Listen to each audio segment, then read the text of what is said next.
Wanita lanjut usia ditemukan sudah tak bernyawa di Muti, keponakannya sendiri. Karena permasalahan sakit hati, dirinya dituding mencuri kalung korban dan terus-terusan menuduh meski sudah dibantahnya.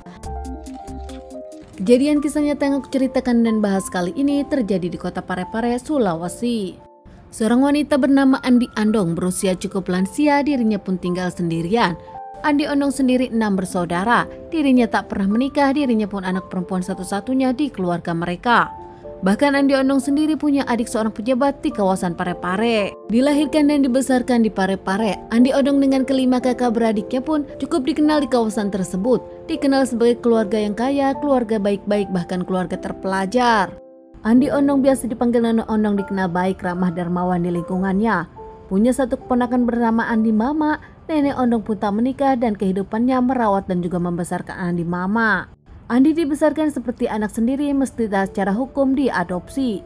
Andi dibiayai dan dirawat dari kecil hingga dirinya dewasa. Usai Andi Mama dewasa, dirinya pun bertemu dengan seorang wanita. Merasa cocok hingga akhirnya mereka pacaran dan tak lama memutuskan menikah. Andi Mama dikaruniai seorang anak berusia 2 tahun. Usai menikah, Andi Mama dengan sang istri tinggal di daerah Anapamua Waji, Sulawesi. Dirinya pun saat itu bekerja di balai pembenihan untuk keluarganya. Meskipun di awal baik-baik saja, namun kehidupan Andi dan keluarga memang tak terlalu berkecukupan.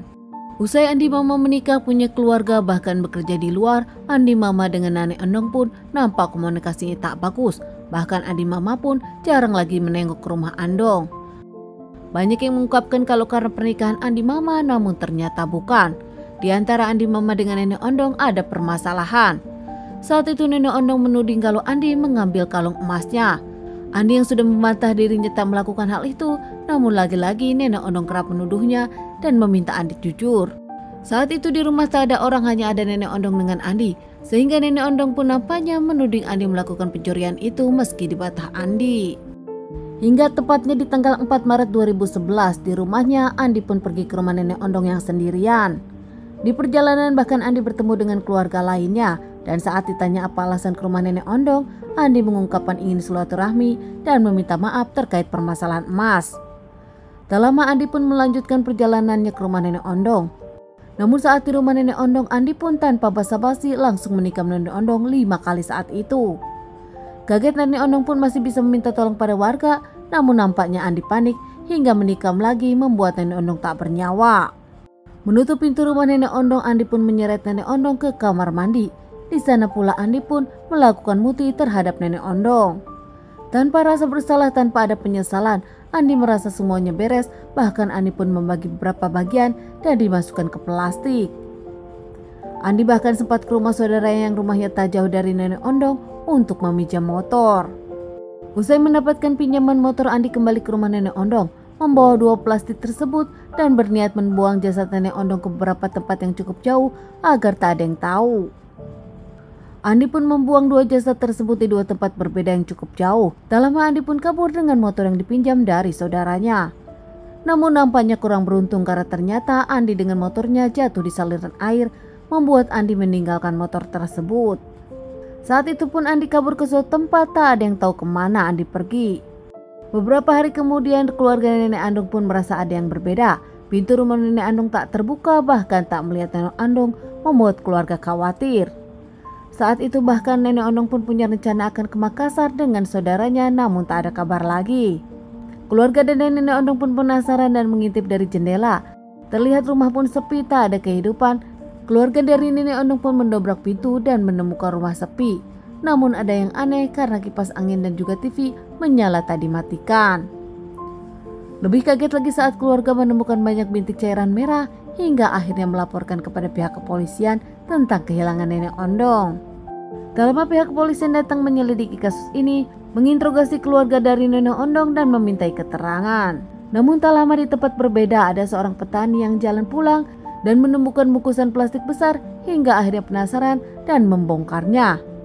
Ternyata petani tersebut kaget menemukan potongan jasad seseorang hingga akhirnya melaporkan kepada pihak kepolisian. Pihak kepolisian pun datang menyelidiki lagi. Pihak kepolisian bahkan evakuasi potongan jasad tersebut ke rumah sakit untuk dilakukan otopsi. Terkait pemberitaan ini jadi viral hingga akhirnya keluarga Nenek Andong mendengar dan datang ke kantor polisi. Namun pada saat itu polisi pun tak bisa berbuat apa-apa, berencana menemukan potongan jasad lainnya hingga akhirnya dilakukan tes DNA. Benar saja tebakan pihak kepolisian, tak jauh dari sana ada seorang warga lagi yang menemukan bungkusan plastik berisi jasad seseorang yang langsung dilaporkan ke polisi. Komplit sudah kini potongan jasad manusia tersebut hingga akhirnya keluarga dengan pihak kepolisian melakukan tes DNA kepada keluarga nenek Ondong. Hasil DNA pun keluar, ternyata memang benar jasad yang ditemukan adalah jasad nenek Ondong. Tak perlu waktu lama pihak kepolisian melakukan interogasi kepada keluarga nenek Ondong, di mana mereka terakhir ketemu dan siapa orang yang terakhir bertemu nenek Ondong. Keluarga dari nenek Ondong pun menceritakan kronologis kejadian dengan keluarga mereka. Bahkan saat itu ada permasalahan antara nenek Ondong dengan Andi Mala. Dan salah satu keluarga pun sempat melihat Andi Mala ke rumah nenek Ondong berniat untuk silaturahmi. Saat penyelidikan ini berlangsung, ternyata pihak dari warga menemukan motor yang ditinggalkan oleh pengemudinya. Setelah dicek, motor itu adalah motor keluarga dari nenek Ondong yang ternyata memang dipinjam oleh Andi Mala. Tak butuh waktu lama lagi pihak kepolisian pun langsung melakukan pencarian kepada Andi Mala, namun Andi Mala sudah kabur. Berkat kerja keras pihak kepolisian, akhirnya 2 minggu kemudian Andi Mala pun diamankan di salah satu warnet di Kuta Kartanegara. Diamankan tanpa perlawanan, Andi pun mengakui dirinya lah pelakunya.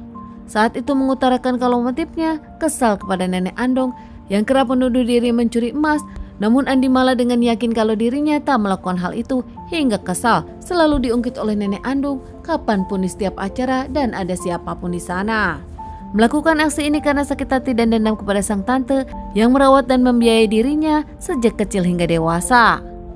Andi Mala sendiri diamankan dan menjalani beberapa kali persidangan hingga akhirnya divonis hukuman di pengadilan Parepare. Yang jelas keluarga besar dari nenek Ondong dan juga Andi Mala sedih, tak menyangka di keluarga mereka ada permasalahan ini.